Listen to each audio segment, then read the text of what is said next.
In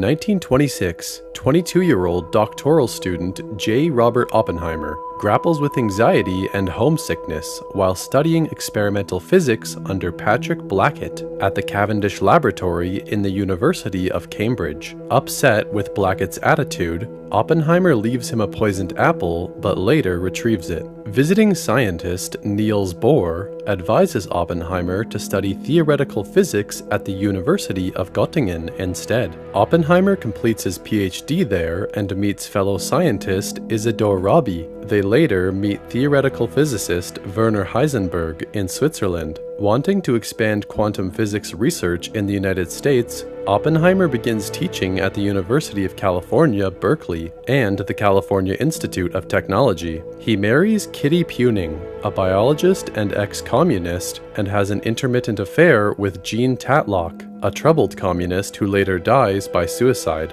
When nuclear fission is discovered in 1938, Oppenheimer realizes it could be weaponized. In 1942, during World War II, U.S. Army Colonel Leslie Groves, director of the Manhattan Project, recruits Oppenheimer as director of the Los Alamos Laboratory, where an atomic bomb is to be developed. Oppenheimer fears the German nuclear research program, led by Heisenberg, might yield a fission bomb for the Nazis. He assembles a team consisting of Rabi, Hans Bethe, and Edward Teller at the Los Alamos Laboratory, and also collaborates with scientists Enrico Fermi and David Hill at the University of Chicago. Teller's calculations reveal an atomic detonation could trigger a catastrophic chain reaction that ignites the atmosphere. After consulting with Albert Einstein, Oppenheimer concludes the chances are acceptably low. Teller attempts to leave the project after his proposal to construct a hydrogen bomb is rejected, but Oppenheimer convinces him to stay.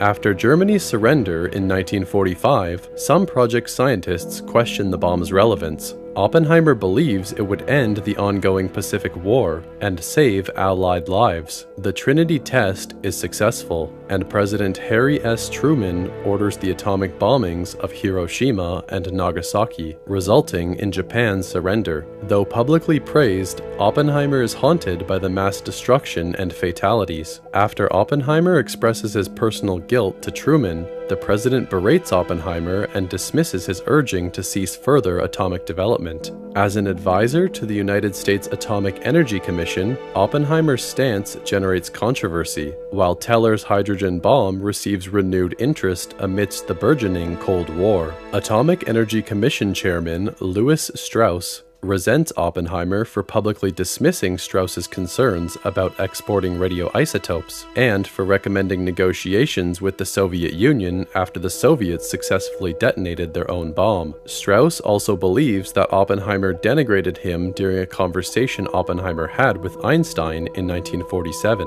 In 1954, wanting to eliminate Oppenheimer's political influence, Strauss secretly orchestrates a private security hearing before a personnel security board concerning Oppenheimer's Q clearance. However, it becomes clear that the hearing has a predetermined outcome. Oppenheimer's past communist ties are exploited, and Leslie Groves and other associates' testimonies are twisted against Oppenheimer. Edward Teller testifies that he lacks confidence in Oppenheimer and recommends revoking his security clearance. The board revokes Oppenheimer's clearance, damaging Oppenheimer's public image and limiting his influence on nuclear policy. In 1959, during Strauss's Senate confirmation hearing for Security of Commerce, David Hill testifies about Strauss's personal motives in engineering Oppenheimer's downfall, resulting in Strauss's nomination being voted down. In 1963, President Lyndon B. Johnson presents Oppenheimer with the Enrico Fermi Award